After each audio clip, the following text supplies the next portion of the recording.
and he took the little sticker and he stuck it to the ticket. Now, he hasn't got a sticker and he hasn't got a ticket. He's got a bit of both, which he calls a little stick-it. All right, and we're going to do it a bit quicker. He had a little sticker and he had a little ticket, and he took the little sticker and he stuck it to the ticket. Now, he hasn't got a sticker and he hasn't got a ticket. He's got a bit of both, which he calls a little stick-it. Are you ready now? We've gone one more time. We're going to go really quick. 1, 2, 3, 4. He had a little sticker and he had a little ticket, and he took the little sticker and he stuck it to the ticket. No, he hasn't got a sticker and he hasn't got a ticket. He's got a bit of both, which he calls a little stick-it. Lovely. You clap yourselves for that. Very good. Lovely. Now, what have we got? We've got Boogie Woogie Buggy, haven't we? Let's see whether I can remember it, because sometimes these poems, it's a real test for me. Have you got that in front of you? Have you got Boogie Woogie Buggy in front of you on your piece of paper? Oh, lucky you. Right. Very good. Well, I'm going to see whether I can remember it. Okay. I'll tell you, first of all, before I get into it, shall I tell you how I came to write it? It's because I'm a dad, and I was wheeling my little boy in his buggy. And as I was wheeling it along, he didn't think I was going quick enough. So he sat in his buggy and he went, faster! You know, little ones, they do that. They go, faster! So I tried to get a bit faster. And I said, it wasn't good enough. So he said again, he looked over his shoulder. He said, faster! And so there was me trying to get faster and faster. And as it was, I then thought, wow, what if he was a baby who could speak and make up rhymes? What would it be like if a baby in a buggy could make up a rhyme? And that's when I came up with, I glide as I ride in my boogie woogie buggy, take the corners wide, just see me drive. I'm an easy, speedy baby doing the baby buggy jive. Yeah, I'm in and out the shops. I'm the one that never stops. I'm the one that feels the beat of the wheels, all that air in my hair. Whew. I streak down the street between the feet that I meet. I streak down the street between the feet that I meet. No one can catch my boogie woogie buggy. No one's got the pace. I rule this place. I'm a baby who knows. I'm a baby who goes, baby goes. I'm back again. How did I get on? Did I do it right? More or less. I repeated a bit, didn't I? But that's quite good fun to do that. I streak down the street between the feet that I meet, repeat, I streak. Yeah, okay, here we go. We're going to do it again now, and you join in. Are you ready? I glide as I ride in my boogie woogie buggy. So let's get in the mood. Let's get the shoulders ready. Shoulders ready. 1, 2, 3, 4. How's it go? I glide. Boogie woogie buggy. I glide as I ride. I glide as I ride down. Glide as I ride in my boogie woogie. Here we go. 1, 2, 3. I glide as I ride in my boogie woogie buggy. Take the corners wide. Just see me drive. I'm an easy, speedy baby doing the baby buggy jive.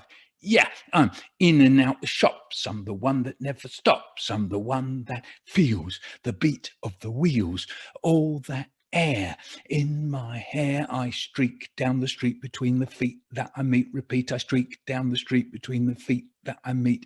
No one can catch my boogie woogie buggy. No one's got the pace. I rule this place. I'm a baby who knows. I'm a baby who goes, baby goes. You ready?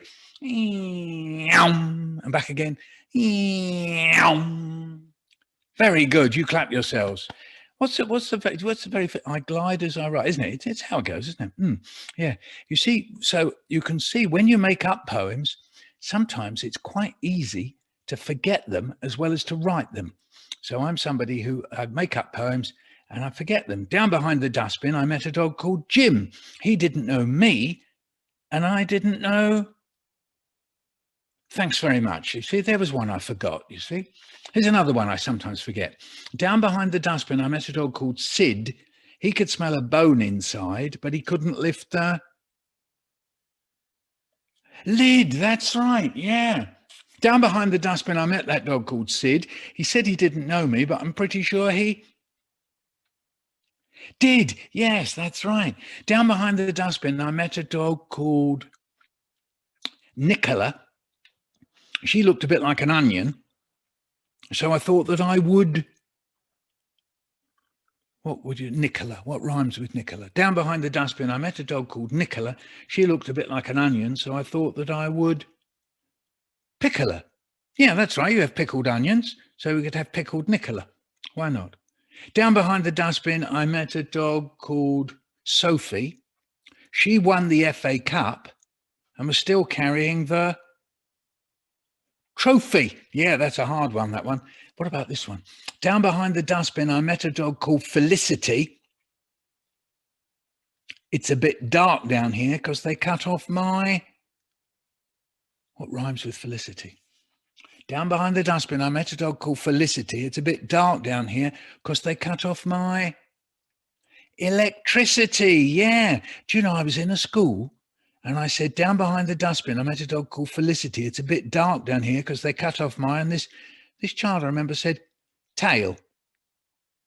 Well, it would be dark, wouldn't it, if you had your tail cut off? Would it? No, I don't know. And then, do you know, once when I did that dustbin one, I went down behind the dustbin. I met a dog called Jim. He didn't know me. I didn't know him. And this boy shouted out, well, how did you know his name was Jim then? And I went, I don't know, I'm afraid. I really don't know. So that was a little puzzle for me. Now, let's get on with questions. I know some of you have got questions you'd like to ask. So here we go. We've got year 3 and we've got Leah. Leah, are you there? Where are you, Leah? Are you ready to ask your question or shall I ask it for you? She's here. She's ready. You're going to have big voice, Leah. Okay, Leah, I'm ready for you.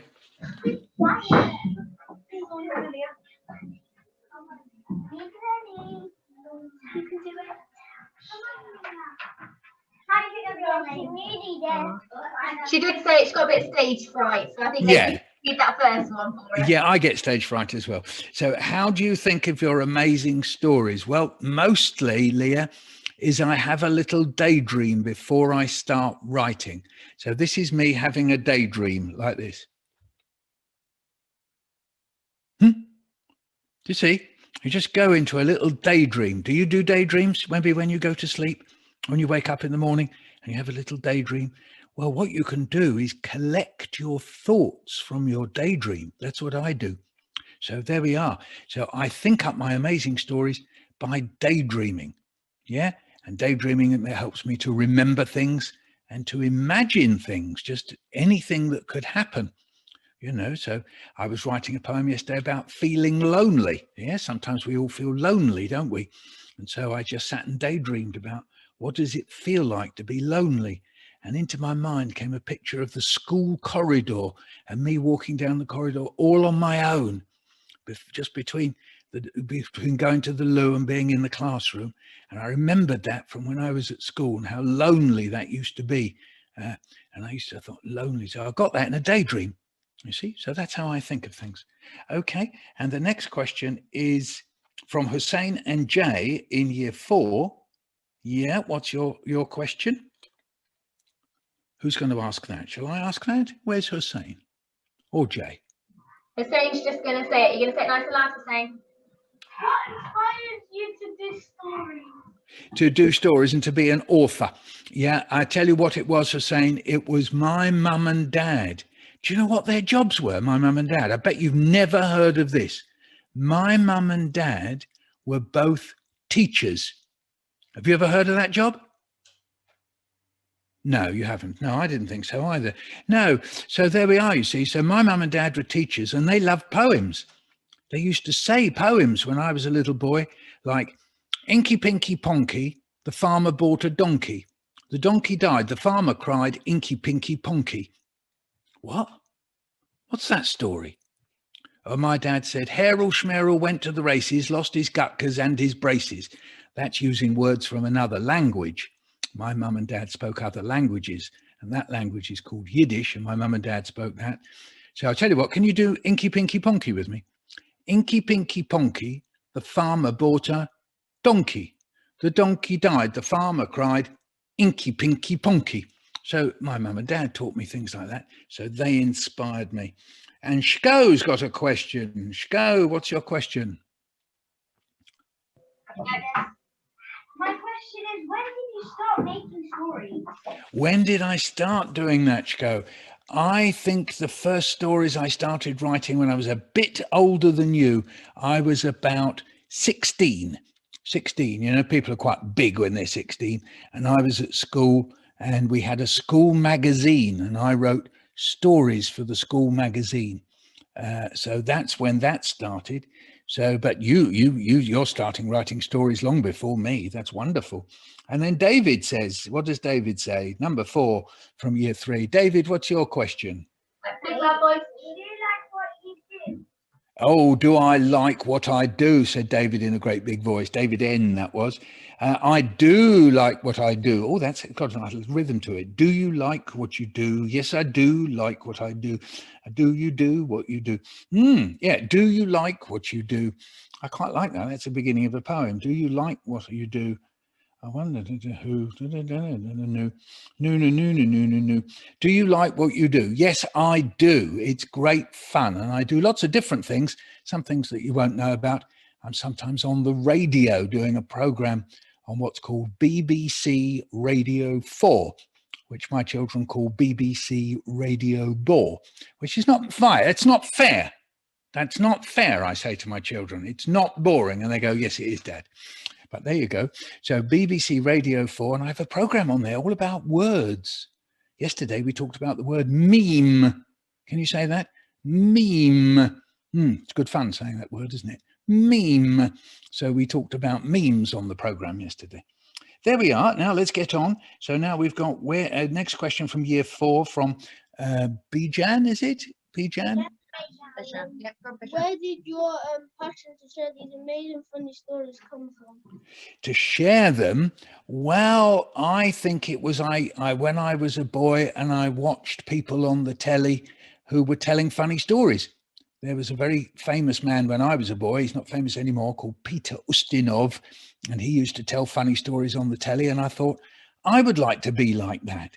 So sometimes if you see somebody who you think's doing clever stuff, then you could say, well, I'd like to have a go at that. So that might be because they play lovely music, or that they're talking about the stars, they're an astronomer, or it may be somebody around your way who's very brilliant at making things of some sort, building houses, and you think, I would like to do that. So it's quite a good way to think. If you see someone doing clever stuff, you say, I'd like to do that clever stuff, and then you work towards it. And that's what I did. I saw people sharing their funny stories, Peter Ustinov, and I thought I would like to be like Peter Ustinov. All right. Thank you for that, Bijan. Thank you. Riley's got a question. What made you decide to write poetry? Thank you, Riley. We could make up a Down Behind the Dustbin poem about you, Riley, couldn't we? Down behind the dustbin, I met a dog called Riley. He was very happy. That's why he was very smiley. Yes. Right. Yeah. Lovely. We could do that. What about Smiley and Riley? You could make up your own ones, couldn't you? Riley, down behind the dustbin, I met a dog called Riley and Smiley. Very good. And then Taylor May, you've got a question. Taylor May. Yes, I'm ready. Do you prefer to write stories for children or adults? Do I prefer writing for children or adults? Well, I think mostly I prefer writing for children, but I do write for adults. I've done a book. You see, here's my brand new book. Can you see that? It's called Many Different Kinds of Love. And there's me in bed, not very well. And that's been done by the same man who does some of my children's books. That's this chap, Chris Riddell. Can you see Chris's picture there? So Chris did that picture, and Chris did the pictures in that book. And that book's about me being ill, because I was very ill last year, but I'm not ill anymore. And so I did like writing that as well. And that's got a poem in there. I'll just read you a little bit of it. It's all about all the people who helped me in a hospital. And I'll just do a little bit at the beginning. It goes, these are the hands that touch us first. Feel your head, find the pulse and make your bed. These are the hands that tap your back, test the skin, hold your arm, wheel the bin, change the bulb, fix the drip, pour the jug, replace your hip. So that's a poem for grown-ups, but you can hear that. And that's all about the people who helped me when I was in hospital. So it's nice to write poems about lots of different things. So here we go, Taylor May. Now we've got Destiny. How many poems have you written so far? How many poems have you written so far, Destiny? Thousands.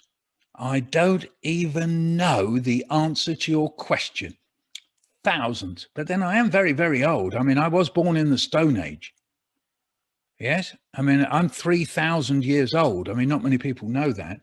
In fact, in the Stone Age, when I was a boy, we only ever had stones and rocks, pebbles, gravel, you know, little chips of stones. All we had, you know, at home, we didn't have a chair or a table. We just sat on a rock. Ow! Really hurts my bum. Mum, this is really hurting. Shush. It's not the chair age yet. How did she know? And then we didn't have a table. We just had a great big rock, and then we just ate stones. That's what we did. You know, Mum, that really hurts. Shush. Eat your gravel.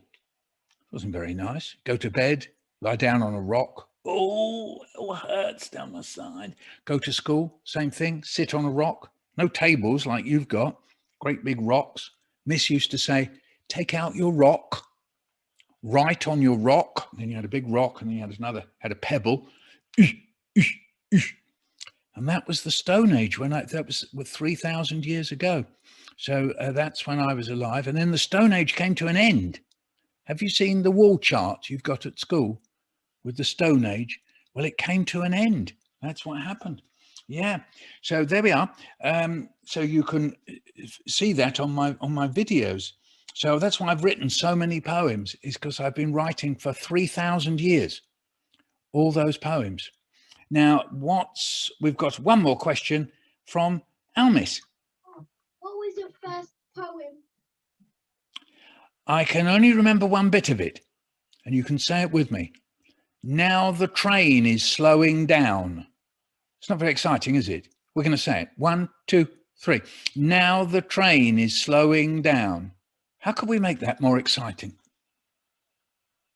Now the train is speeding up. Maybe that would be, no. Now the train is slow. Now my brother is slowing down. Or would that be better? Now you see what you can do when you write, you can change things.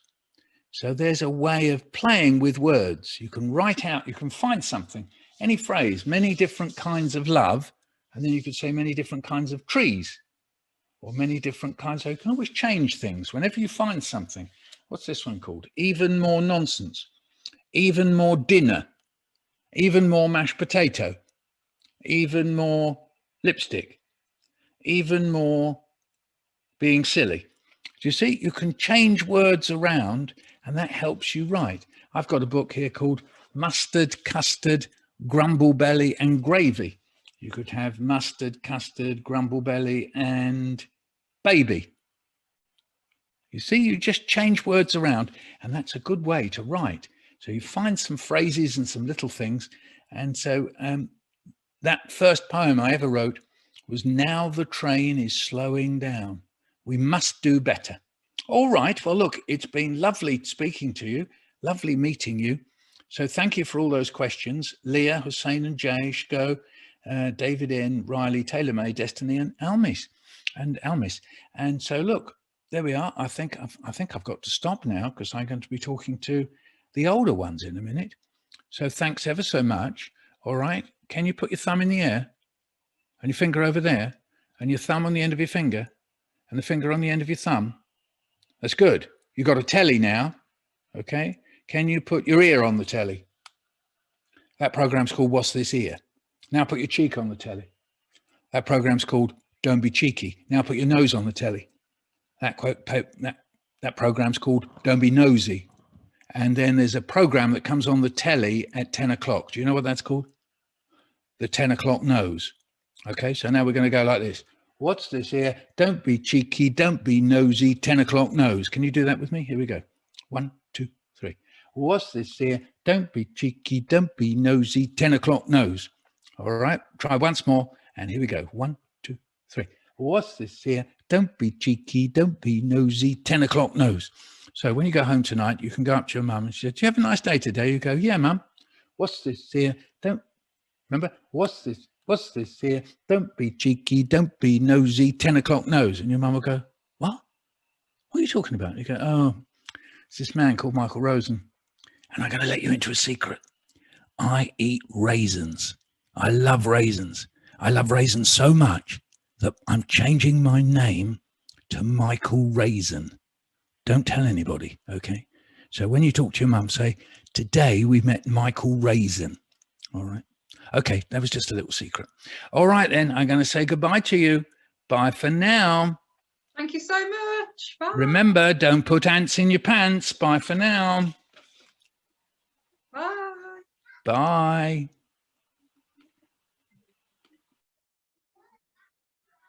Bye, everybody.